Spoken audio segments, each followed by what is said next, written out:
Welcome to our Cartus webinar series, and thank you to everyone who's able to join us today. We will be presenting a series of webinars with various topics impacting our mobility industry, given the ever-changing landscape. A recording of this and other webinars are actually located on our COVID-19 content hub on cartus.com. So we're really happy to have you join today's webinar on supporting talent and managing stress in uncertain times. My name is Diane Mullen, and I'm the manager of the Intercultural Academy at Cartus, and I've had the honor to actually be working at Cartus for the past 20 years in several different capacities. We're excited to welcome today's panel of experts who are here to not only raise awareness of what international assignees and transferees are experiencing in these uncertain times, but most importantly, they're going to share their insights and their best practices for supporting organizational talent and successfully managing their stress under these very unique circumstances. While we know it's normal for assignees and transferees to experience stress and uncertainty when relocating to a new location, doing so under a pandemic undoubtedly adds an increased level of unrest. And while many parts of the world are slowly opening up, the truth is uncertainty and stress still remains. So before I actually introduce the panel, I'd like to highlight some key housekeeping items. So if you're having any technical issues, please just drop off and join and rejoin the webinar. That would be really helpful. This call is being recorded and will be available for future viewing. And attendees are actually only in the listening mode. So if you have a question, please use the question area that's actually in the webinar, which actually has also a voting feature.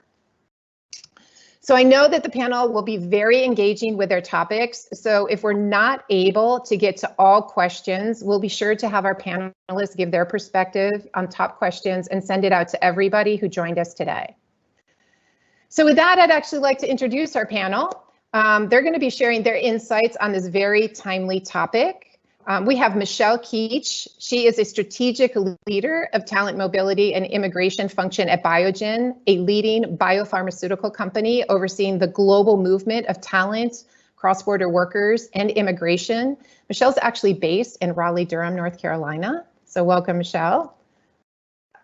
We also have Stephanie Bibb. She is an intercultural coach specializing in intercultural awareness and effective intercultural communication for global Fortune 500 companies. She is also a university lecturer at the École Polytechnique de Montréal. I hope I got that right, Stephanie, and splits her time between Montreal, Canada, and Boston, Massachusetts. And we have Jill Burlman. She is a Chicago, Illinois-based language coach who focuses on English for effective communication and cultural nuances with language. Her background includes a specialty in advanced English learning development with a wealth of experience in corporate training, workforce development, and curricula solutions. So thank you for being here today. We greatly appreciate it. So with that, I'd actually like to start with the current reality for nearly all of us, and that is working virtually. While certainly new for most of us, this new reality is particularly challenging for assignees and transferees who are new to their roles and find themselves working remotely in the new host country. So Michelle, I'd actually like to turn this first question over to you, and I'd like to ask you, how is remote working in a new host country impacting your Biogen transferees? Sure. Well, just to start off, I'd like to thank you guys for inviting me to participate today. Good topics, and I'm really excited to get into the meat of the conversation. So to this crazy new world we're all living in, right? This virtual reality. For our assignees in particular at Biogen, we've had a mixed bag, actually. So some are actually seen as essential personnel for our company. And so the assignees have been asked to go into the offices in their new locations. Some have been there for a while. Some are more new to those locations. So they're having to deal with all the stuff that, we folks like myself hear, on the news and through internal communications of the daily temperature checks kind of coming in and out of the facilities. All of the additional safety protocols, not being able to have lunch with all of your coworkers in the cafeteria, but just really working differently, but still trying to stay focused. And then we've got others that are like myself, employees that are being asked to work from home and just trying to get used to that new environment. We actually don't have a remote worker policy at Biogen today. So this has been a big change for actually the entire workforce. We have a handful of people that work remotely and work out of the field. But beyond that, this has really been kind of a whole new world. So we're all adjusting together, which I think has been part of the plus for us doing this at this point, is that we're kind of kickstarting our embracing remote work. And we've launched all sorts of tools for all of our employees, not just our assignee base. And then my team has really been following up with our assignees to really ensure that they're seeing all the messages, trying to translate those into what could work for an assignee in a new location. So this is actually so interesting that this is new. So I guess the question might be, what opportunities is this challenging of working virtually kind of presenting for Biogen as an organization? And what are you doing in terms of best practices? What have you been implementing? Sure. So I think a few things that we see as best practice is we're trying to involve more social pieces. So bringing that kind of collaboration and kind of fun into this virtual world. So we've seen a lot of very deliberate activities of like the lunches together, but just doing it online. We're really embracing Teams. So I'm not an expert yet, but I'm getting better.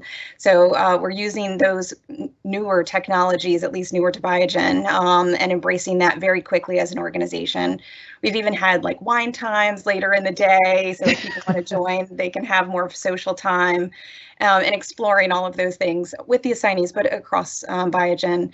And then one other thing that I think was, I thought was a little out of the norm, and we're hearing that it is we were trying to get together and have a COVID response team and go through all of these scenarios that we think the employees, may need this, may need that. And we came to the realization that we're never going to be able to think of all the things that they need. So what we did was actually pay every employee at Biogen a $750 bonus one time to go towards whatever they need. So we also have a lot of support things internally, and we'll talk about a little bit of those today. But this $750 was really to flex for families, flex for the individual, whatever that person needs at that time. And we've all been able to use that to kind of help better ourselves during this period. Wow, that's actually a great idea. It really just kind of allows it to be something that they can use depending on what their current situation is, right? Exactly. That's fantastic. Yeah. Oh, fascinating. So thank you for that. Jill, I'd actually like to kind of turn this to you a little bit too, because successfully navigating a new work environment in a second language is really a challenge in itself. We know that, but really I'm kind of curious from your perspective, how is working virtually impacting your language students? So as Michelle said, thank you also for having me. I love talking about language, so this is a perfect opportunity for me to do that. That's a great question, and it makes me think of a current learner that I'm working with. He has been living in the United States a very, very long time, but he has some gaps that affect his performance, both in speaking and in writing. And I started with him before COVID-19, but it's interesting because as we've moved to the virtual environment, the gaps have become kind of greater, or you've seen some interesting things happening in the virtual environment. So they're both in speaking and listening, and let me give you a few examples. So for one example would be interrupting. He struggles with interrupting linguistically, actually what words to use, but then also culturally how to do it. Can you interrupt someone in a higher position than you are, for example? In a virtual environment, so we've been working on that. In a virtual environment, this has become even more challenging because even for native speakers right now, everybody's speaking at the same time. There are no visual cues anymore. People don't lean, if you lean forward in a virtual environment, people don't really notice. Do you use the chat function? Do you use the raise hand function? You have to be really quick if you interrupt. In the United States, you have to have that anyway, but in a virtual environment, it's even worse. In addition, presenting. He presents in a more circular style. He doesn't put the message up front, which is, in the US, we expect he doesn't kind of get right to the point. And in the virtual environment, this becomes even worse because people have a very, people have interruptions everywhere. Their children, their pets, you can go off camera. So if you don't get to the point quickly, it really causes issues in terms of presenting. People stop listening. Accent. Accent is always an issue, but in a virtual environment where you might not be face-to-face, it becomes even more challenging. So suddenly people that you might not have thought had an accent even suddenly have a stronger accent. So that's caused some issues as well. Then, of course, we're doing more in email. And the same issue that he has presenting, he has an email. So in email, he often buries his message. It's not clear what it is. And that can be frustrating for an audience or a reader. And so, things just become more bigger in that online environment. But one thing I'll say is since we've been working together, I've noticed changes in him. His emails have become more concise, more clear and to the point. And he's even mentioned that he feels more secure and confident.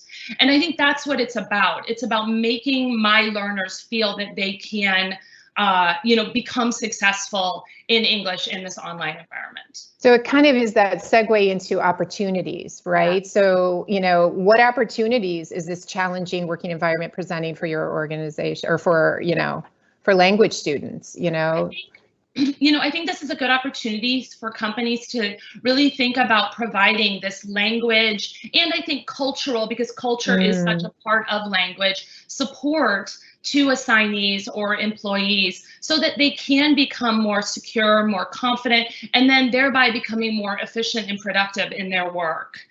For native speakers, just a few pointers, just remember that a virtual environment is hard for us all. So if you're doing it in another language, it's even harder. So just being aware of that, I think, is half the battle. And then, of course, holding the space. If you notice that a non-native speaker isn't speaking up in a meeting, maybe, asking them a question or, kind of guiding them or something like that can be very helpful as well.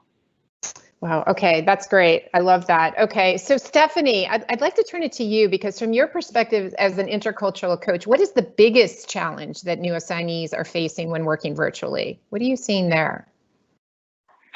Thank you, Diane. Hello everyone from Montreal, from Canada. It's a pleasure to be here today to share my experience with you. Jill, I'm chuckling because my husband is a French-speaking person from Belgium, and he always says, it's so hard with Americans. They don't give you enough space to think, and you have to just throw that tennis ball back really quickly. And sometimes, so he's very stressed by what you just mentioned, working with Americans.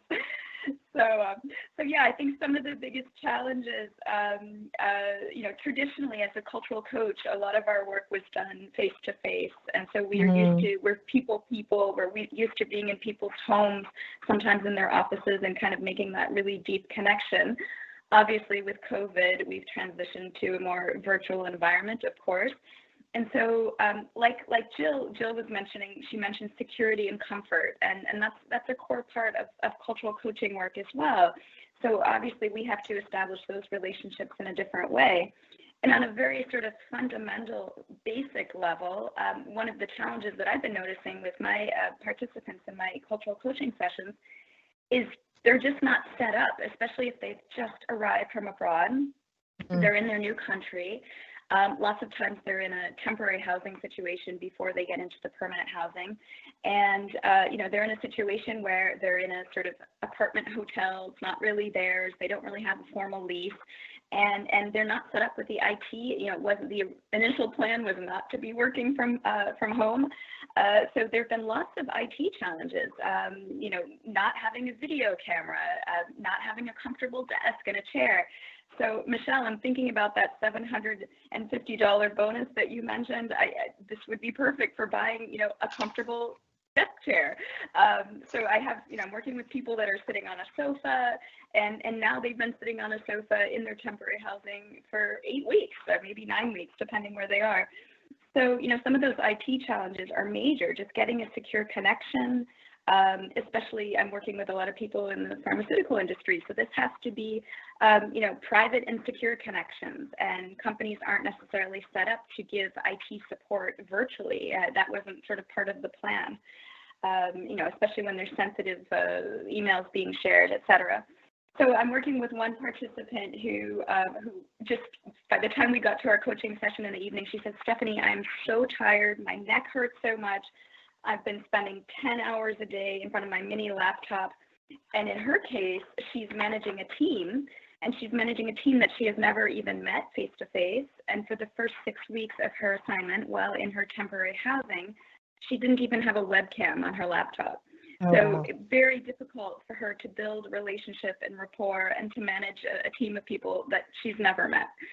So, some of these stresses are just sort of add and compound to all the other things going around. So initially, no IT support, no security badge, no HR onboarding, all of that can really make people feel quite disconnected. So, you've mentioned some best practices around this. Any others that have come up to address this challenge? Any thoughts that you have along those lines?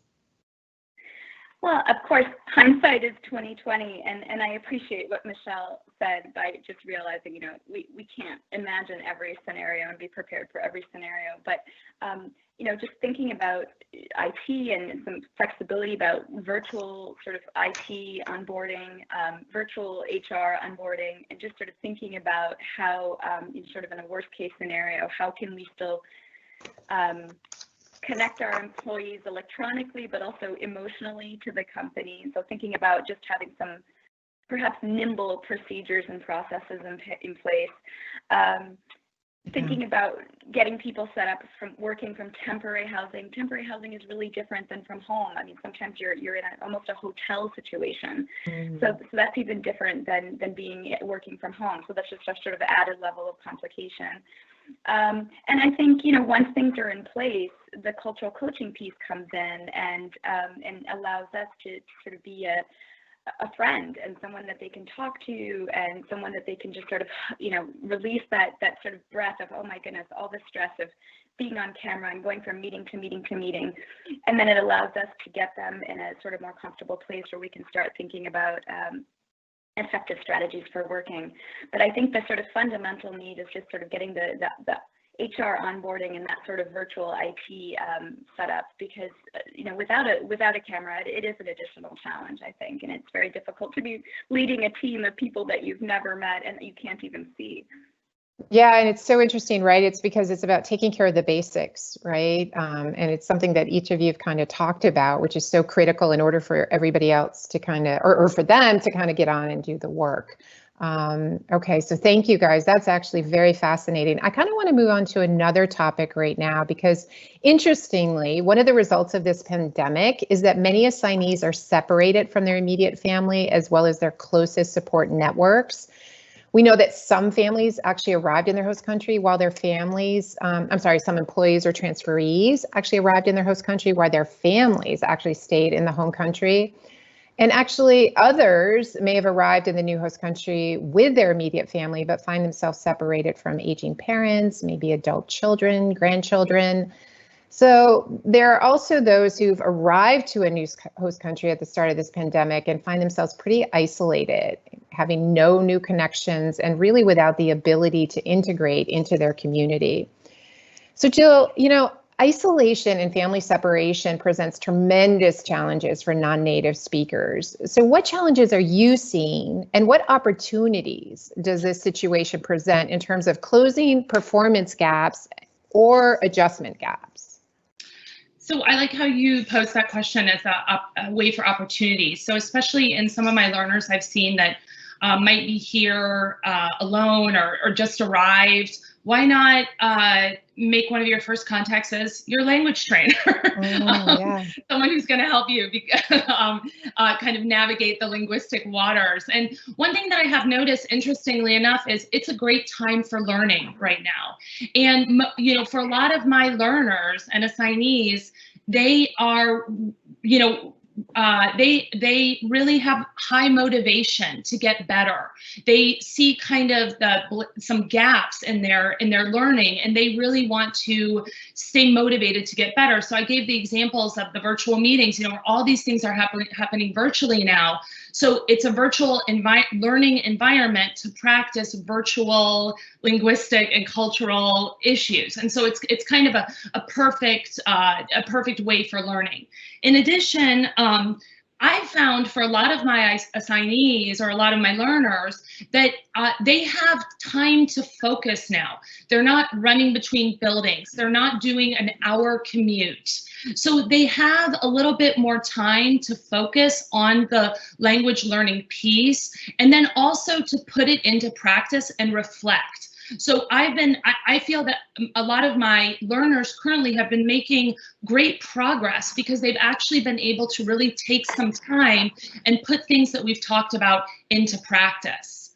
Finally, I know there are people who were supposed to go on assignment and they haven't been able to leave yet. But this then is a perfect time to work on that language piece, because why not work on it now before, the stress of the move and all those things happen. Work on it now when there is some time, so that when you arrive, eventually you're going to be able to hit that ground running and feel more confident and secure also in this. Who knows what the world is going to look like. So, having a little bit of language when you land, even if it's just a little bit, to read some signs or to say a few phrases, that's going to give you more confidence going into that new community and new country. Yeah, it's so interesting, the opportunity of time, right? Yeah, it's fantastic. So I'm going to push you a little bit here because I was wondering if there are other ways in which non-native speakers can really take advantage of what's going on right now. So it's interesting that you brought up time. So for example, let's go back to this delayed start example that I gave. I'm a fluent Japanese speaker. I also speak Mandarin, and linguistically, Arabic, Mandarin, Korean, Japanese take more time. I speak German as well, and German is really hard. Japanese is really hard, but the hard thing about Japanese is you have to learn a new alphabet. And learning a new alphabet in Arabic, learning new tones in Mandarin and a new alphabet, that takes time. And so this is a perfect opportunity when there might be, of course we have childcare and all these things issues going on, but still there might be a little bit more, now is a perfect time before the move when maybe it's been delayed, to work on those language pieces again, so that when you arrive, you do feel more confident and you can say and read more in the language. Yeah. I think for an advanced learner that might be, for example, in the United States or even on assignment abroad and is there maybe by themselves in isolation when their family had to come home, I think now is also a time to really work on those tweaks, those small tweaks that can have huge implications in productivity and efficiency. I think the thing that a lot of my learners say is, oh, I thought it was going to be these huge problems, but actually it's oftentimes just small little tweaks that they need to make, that maybe we all need to make, but with a non-native speaker, it's going to be more around language and maybe the cultural issues behind language that can have huge implications on their productivity and efficiency in the workplace. So really interesting, the opportunity to really kind of reflect and focus. Kind of can push them farther along than they even thought that they could be. Exactly. Absolutely. Okay. So Stephanie, thank you for that. Jill, actually, Stephanie, this sense of isolation is unfortunately a real new normal for a lot of assignees. So what are your assignees experiencing along the lines? And in particular, I'm really interested in isolation. Yes. For sure, isolation is, I think, something we're all experiencing to a certain degree, and the lack of socialization. The case that comes immediately to mind is one expat from South Africa that I'm working with who's just so terribly lonely. She's arrived recently in the United States, and she comes from a very, what we call in our field, a collectivist culture, which basically just means family, friends, colleagues, they're all very present, they're very important in our lives, and they tend to rally around and make you feel welcome and safe and comfortable. And it's a culture that hospitality is incredibly important. And so she's plunged into the US culture, which is much more individualist. People are kind of expected to handle their own problems and pull themselves up by their bootstraps and be resourceful and autonomous and so forth. So obviously, none of these cultural styles, no single style is better than the other, but it can be quite shocking when you go from one extreme to the other. And so she's finding herself in a situation as a South African in the US that, this independence and self-reliance and, this just sort of isn't part of what she's used to living.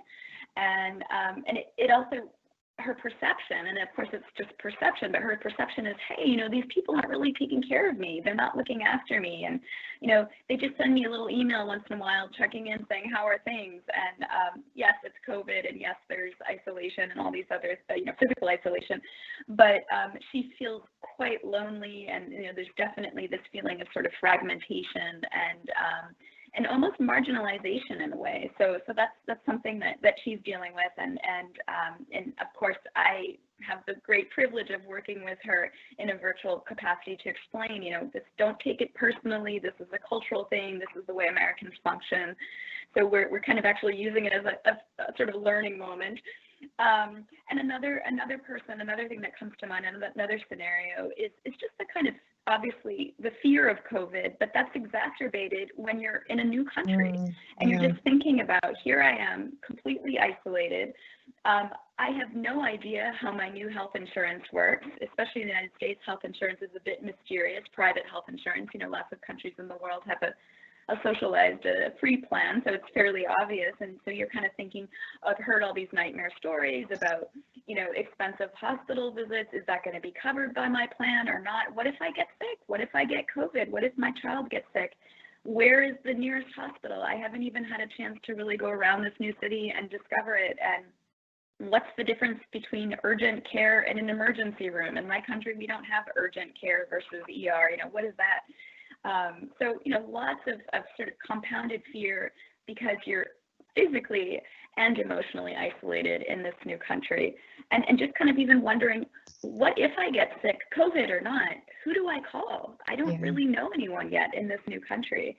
So all of these kind of fears and feelings of isolation are certainly exacerbated when you're in a foreign country, and then add to that any type of a situation where you're a single transferee.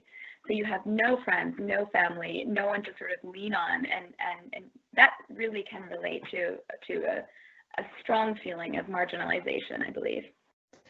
Yeah, so what are some of the strategies that you've been working on with your assignees that are isolated? And I'm actually very interested in knowing your thoughts on the best way to support and manage the stress for these assignees that actually find themselves so disconnected.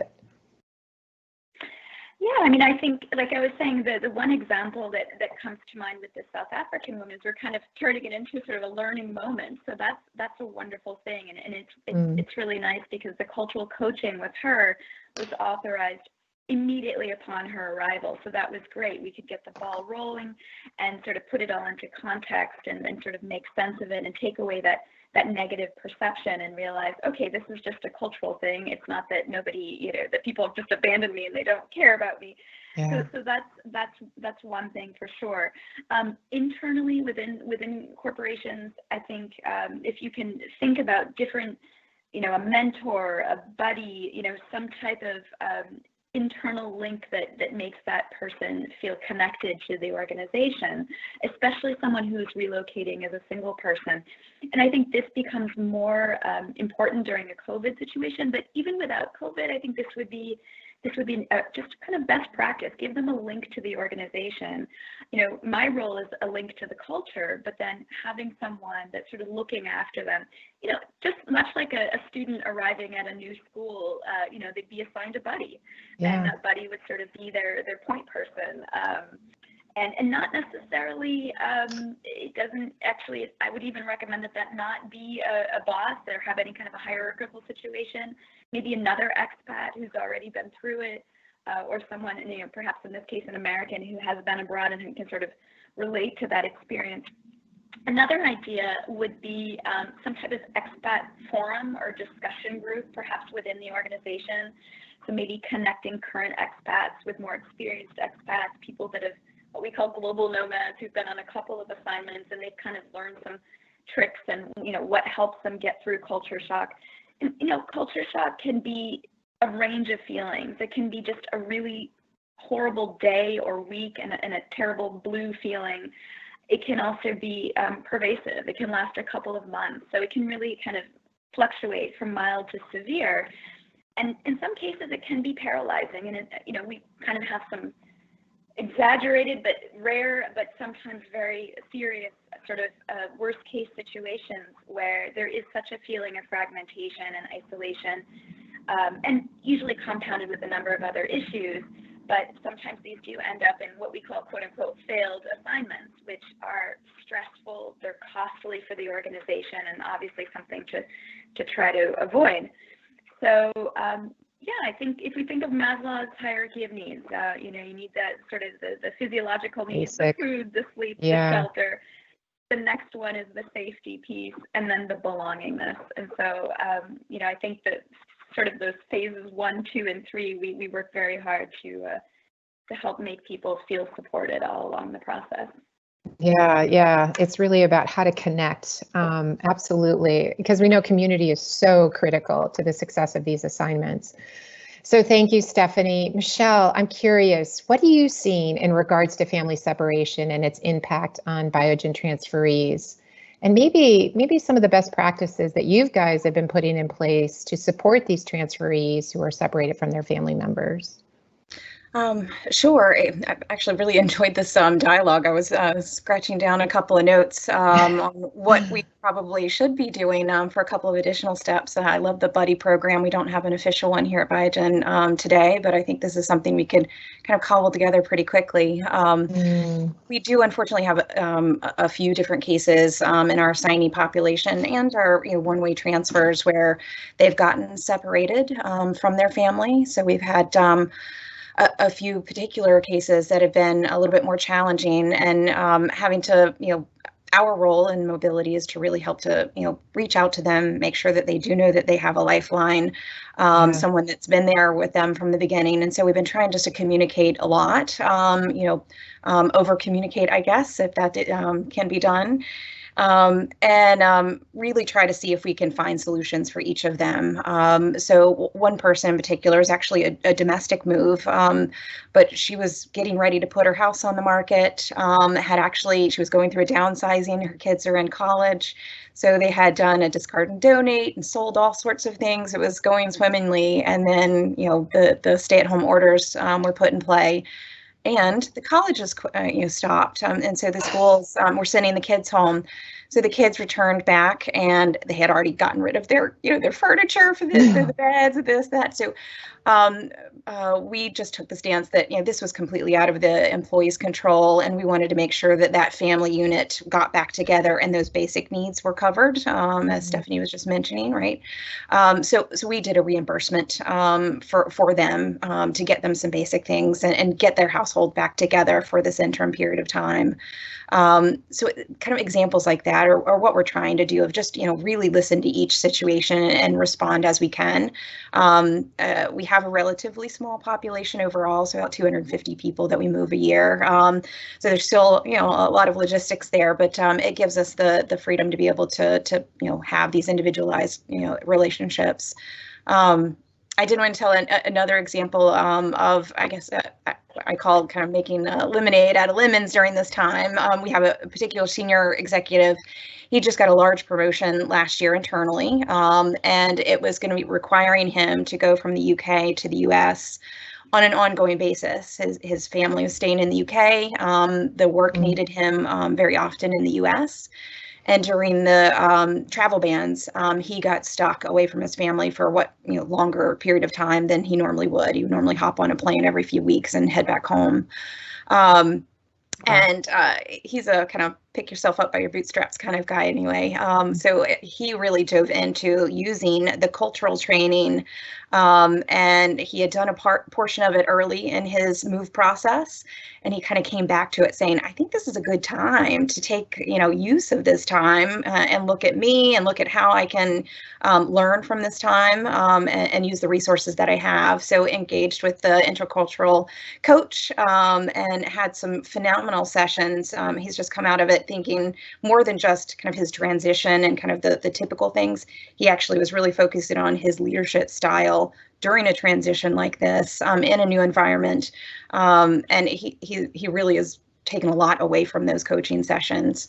So it's been a big support network. We love that the new process rolled out last year of having the kind of the chopped up sessions. Oh, yeah. So the ongoing coaching.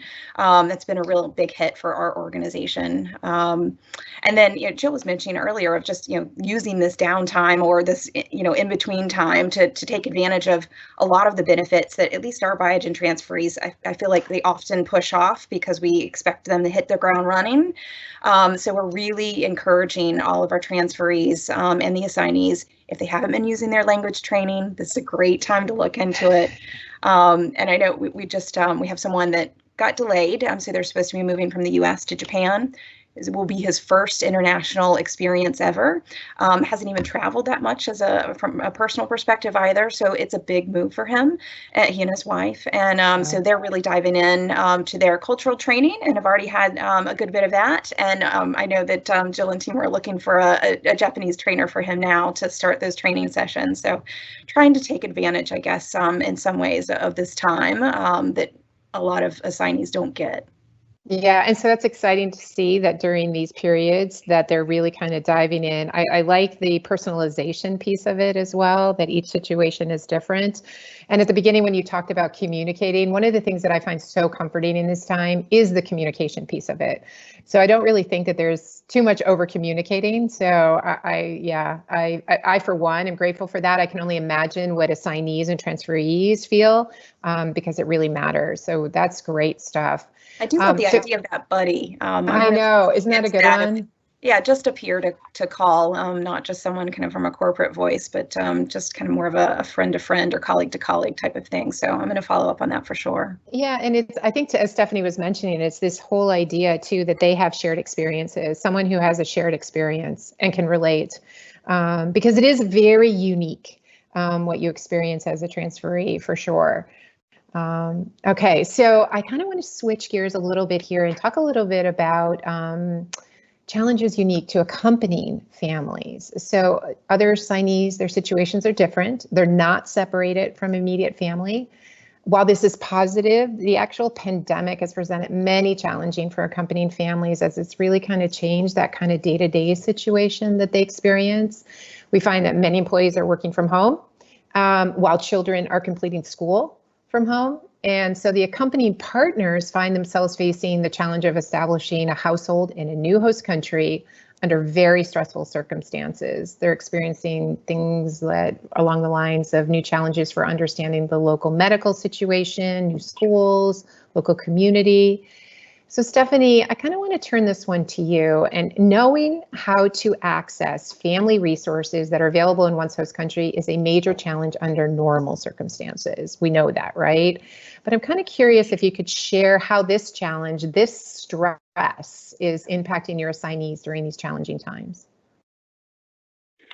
Yeah, I feel like I could fill a book with the stories that I've been following and these different situations over the last really 2 months. Incredible amount of complicated situations.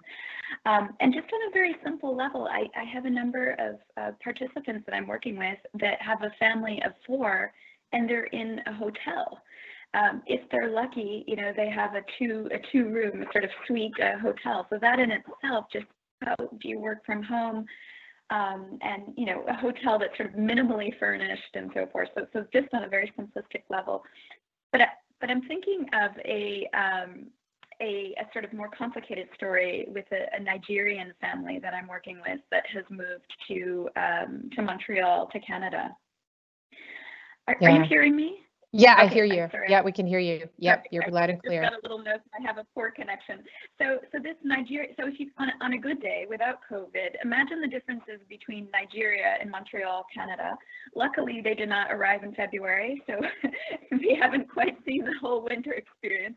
But nonetheless, so we started our cultural coaching session. And by the way, Michelle, thank you so much for the shout out for cultural coaching. Glad to hear the good experiences you've had. And so in this particular case, it's quite a touching and difficult situation. This couple I'm working with, they have a young child, and they mentioned to me during the cultural coaching that they're looking for a speech pathologist. And so as we got to know each other over this sort of ongoing coaching sessions, I got to know a little bit more about the situation. And they explained to me, well, our son is really young, you know, he's 4 years old, and, you know, he's just having some sort of delayed speech, etc. And they had already started the therapy before arriving in Canada, back at home in Nigeria. but he is at an age, and I think this is often the case with young children, he needs to maintain that rhythm. He needs to keep up those classes to and those sessions with the speech pathologist to kind of maintain the progress that he was making. And now, because of COVID and isolation, you know, the family is basically just staying in a hotel, and all services have come to a halt. And so the level of progress obviously has dropped significantly, and normally that would be directly connected to the frequency of care. So having just arrived here in Canada, no contacts, obviously they don't have a speech pathologist yet.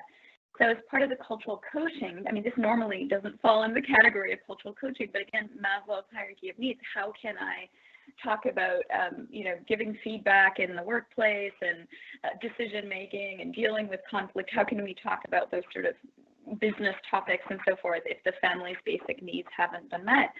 So I sort of tried to find different solutions for this family. But anyway, the point is that I came to find that you know, there's added levels of stress here in Canada, which have to do with the fact that it's socialized medicine, and you know, the system is obviously quite taxed, and there's apparently a very long line to have your child assessed. And apparently it's only free if you have your child assessed before the age of 5. And it just so happens that this little 4-year-old is about to turn 5 in 2 weeks. So here we have this massive conundrum where this child needs care, needs an assessment to be able to get the care, and you know, obviously there's very little access to doctors. This isn't a priority at the moment. So, you know, even without COVID, I think this would have been a challenge. And then adding the sort of physical isolation and not knowing anybody and not having any connections to doctors or speech pathologists just became this unsurmountable challenge for this particular family that I'm working with. So, you know, it's interesting because I guess I'm curious, because you've been working with these guys and thinking along those lines of best practices. What do you believe are some of the needs that actually need to be put in place in order to alleviate some of the stress of navigating these unknowns?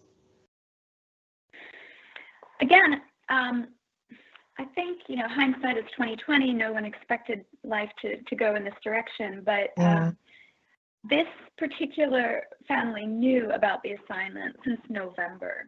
And so somehow this information was never communicated. And so, you know, they only arrived in March. And I think, again, without COVID, it even would have been helpful if we had somehow known that there were these special needs for this child.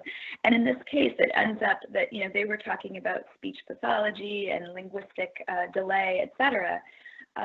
In this case, I started calling around, and I just literally, I thought, my goodness, this poor family, they're sort of just floating in the middle of the sea here, not having any connections.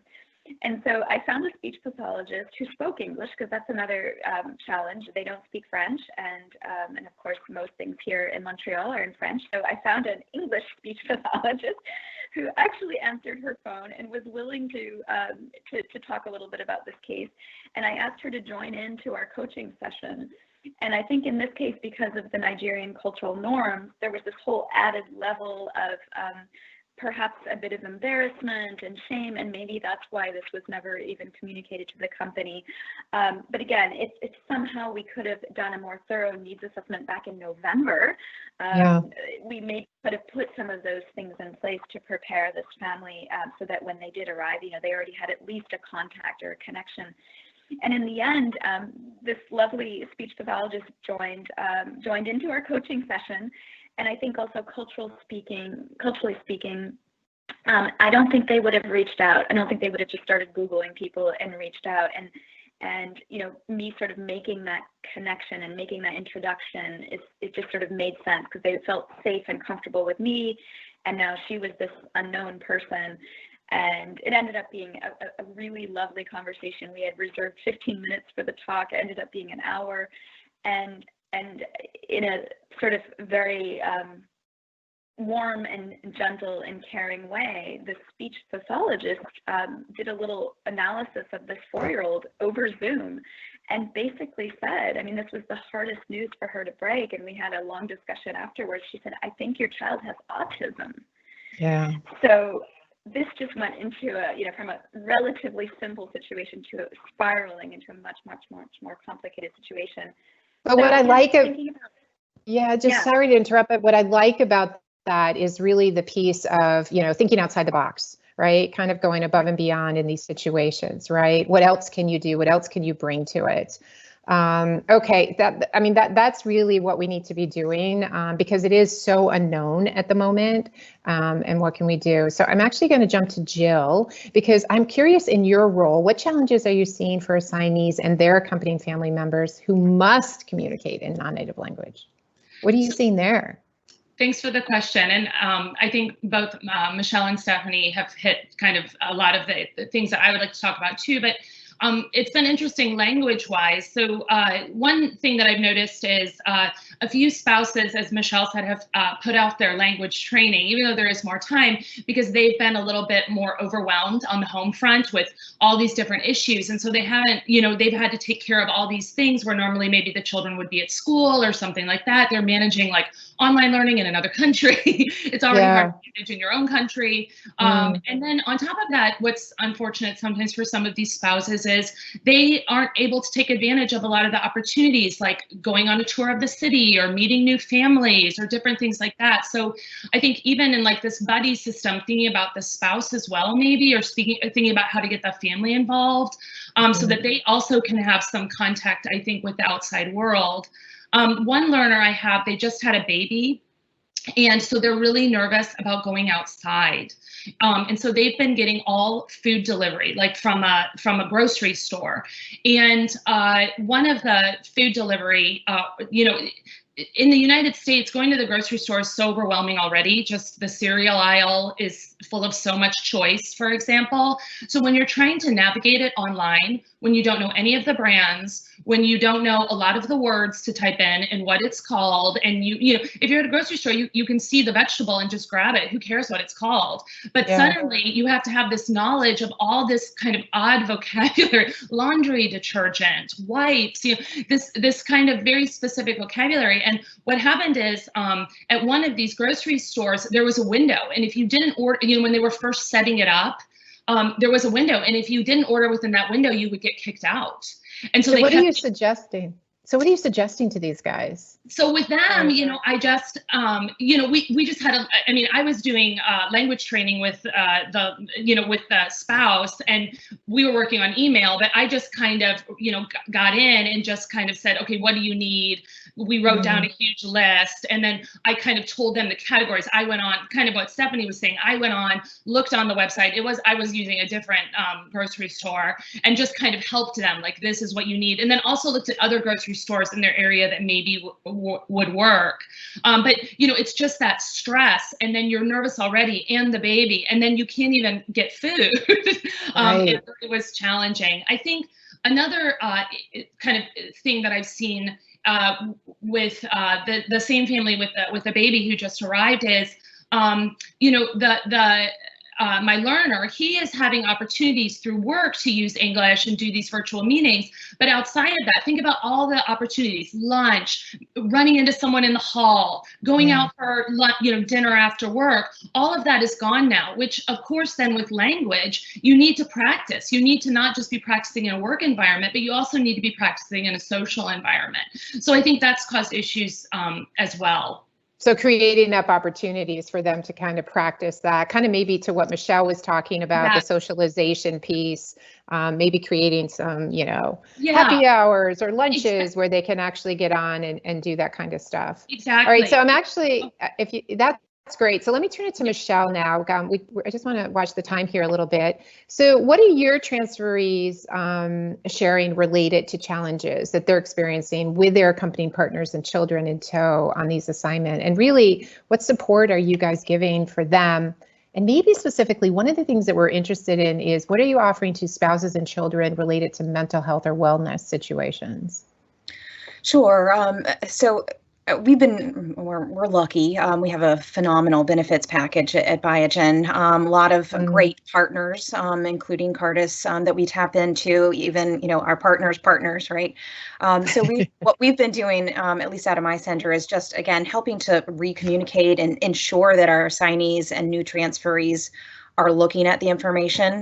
They're in a new place anyway, they're getting bombarded with info. And so trying to call out from someone that they know, like, really take a look at this. We've got a wealth of opportunities. So we have something called Family Health Solutions, and it's basically just a packaging of general wellness services, mental health, physical health, kind of looking at it from all aspects. And our benefits team has done a fabulous job of pushing out communications. And so we just kind of reiterate those and try to get that information to the assignees and to the new transferees. I think something unique that we've done, we've got quite a few people that were already hired and weren't able to make the move to the new location, so got stuck. And we know a lot of governmental agencies are being flexible in some ways during this time, thank goodness. But benefits was a really big one, right? So typically you'd go to the new country for new hires or even for one-way transfers and get enrolled in that local country's plans. We weren't able to do that effectively. So we worked with our global healthcare provider to get approval to enroll all of these kind of in between kind of stuck folks into our global assignee health plan for a period of time. Okay. They've been fabulous. We work with GeoBlue. They've been just fabulous. And it's given, again, those basic needs, but critical needs, right? Again, I mean, a lot of people have been getting sick. So we want to make sure that the families, wherever they are, know how to simply get to a healthcare provider, whether it's online or actually in person if they need to. And having kind of that expat plan touch really, really helped. And so it was, I think, something a little creative that we tried to do. And our partners, again, across many sectors have been really flexible and trying to be creative with us. But that's really helped. And I think, taking down that, first need that most spouses thinking about their families are trying to address for. And so we haven't gotten to that, I think, third phase of that buddy system and all of those pieces, but we've really been focusing on ensuring that all of their basic needs are met and they've got what they need to live day to day. I actually hadn't even thought about the people trying to do Instacart or a similar thing, not knowing the language. So it's a good reminder for all of us, just those extra challenges that those folks are facing. Yeah, no, that's great. Okay, so I really want to thank you guys for this because this is so interesting and so fascinating what each of you are experiencing, the stories that you've shared, but also some of the best practices which are critical for all of us moving forward. I actually want to move to the Q&A now. So for those of you, just a quick reminder to put your questions in the chat. I do have a question that maybe Michelle would like to pose this one to you to start with, because as we move forward with the current pandemic circumstances, we're actually hearing from some clients that expect that it may become harder to get employees and their families to accept or to agree to new assignments and to leave home. Now, of course, one of the things that we're kind of thinking is this might lead to an increase in assessing candidates for readiness as a solution. That could be one. But we're also hearing about shorter assignments, maybe like an expat light assignment or even unaccompanied assignment. So I'm kind of curious from your perspective, what do you think the future will look like? And how do you think some of the mobility policies will be modified to kind of accommodate these challenges? Yeah, it's a great question and definitely something we're already thinking about at Biogen. We've actually started kind of down the road internally thinking that we're going to have more requests for split assignments. Okay. So the family stays at home for a while. I've heard the opposite in some kind of calls with colleagues, but we've already had some indications from a handful of internals that they feel comfortable going, but maybe keeping the continuity and consistency for their family at home. So we would have a good bit of work to do to adjust our policies to support that more. We've had interim split family situations, but not longer term for long-term assignments where the family stays back. So we're definitely looking into that. And then just a key piece for me is that I want to make sure, and I'm trying to start to re-educate our internal management around the suite of policies that we have today. I think, many of the managers will automatically think long-term assignment and not really think about all of the other options that we do have. And so just making sure we've got some crisp materials and education for them to know that we can, and we have got a suite of policies and it can be fit for purpose. this right for the person and for the business, and we can try to figure that out. And then my guess is we will see some things kind of bubble up where we need to create either adjustments to our policies or maybe a full new standalone policy. A remote worker policy is definitely one we're already going since we don't have today. So that one's for sure coming. It's just amazing how these challenges present wonderful opportunities, isn't it? Yeah. Or forces us into new opportunities. So, so interesting. So thank you for that. You know, Stephanie, from your perspective, what are your thoughts on this in terms of what the future is going to look like? Yeah, exactly what you just mentioned forces us to kind of go in a new direction. Again, as I mentioned previously, a lot of our historically cultural training and cultural coaching is delivered face-to-face. So we've shifted dramatically and very quickly into an exclusively virtual delivery. And I'm finding, you know, surprisingly good results. And I think there's some interesting kind of silver lining in the fact that we don't get to meet face to face, but we meet in small increments over time. And that's just a very curious thing, because you get to have sort of a couple of touch points. You discuss something I noticed, and oh, I noticed my colleagues do this, or they say this. You know, what does that mean? So you kind of get that real life, sort of real time debrief, and you get to try out things. So here we are in the United States and Canada. We're fairly direct communicators, so let's try that out. So and just sort of tying into that virtual delivery, that alleviates the pressure of waiting for the assignee to arrive. So I'm noticing a couple of my coaching participants that are saying, hey, I'm stuck, you know, at home. I can't get to the US or Canada yet. Let's start the coaching now, pre-departure. And if for some reason, you know, the travel ban is lifted and I can make it, we can continue those sessions, you know, once I arrive on the ground. So in a way, it's sort of the silver lining is that I get to sort of meet them periodically, and in some cases it will be pre-departure and post-arrival. Yeah, so that actually, yeah, if you don't mind me interrupting there, actually, so that actually, because we do have a question that actually came in about, you know, international relocations that are delayed and some of the anxiety that presents and how it's almost more amplified at this moment. So things like that can really kind of talk to or down, you know, alleviate some of that anxiety that's going on. And so Jill, from your perspective, like really, what does the future look like when it comes to language? Well, I would say through all of this, we can't forget about language. You know, if somebody is going on is pre-departure and they're delayed, what better time to take, you know, even if you're only going for 6 months, you can still, you know, I always say there's 20 phrases that you need to learn if you want to impress Japanese people, for example. Just learning those 20 phrases are going to benefit you. You know, I lived in China for 6 months. Some people say, oh, you can't learn, you know, you can learn a little bit of Mandarin to be able to communicate, some gestures that communicate numbers. There are things that can be done within 6 months, and a little goes a long way for the rest of the world. And so we really shouldn't forget about that. And then again, just knowing that little bit of language that's going to help you become more confident and secure in a new environment, in a new world.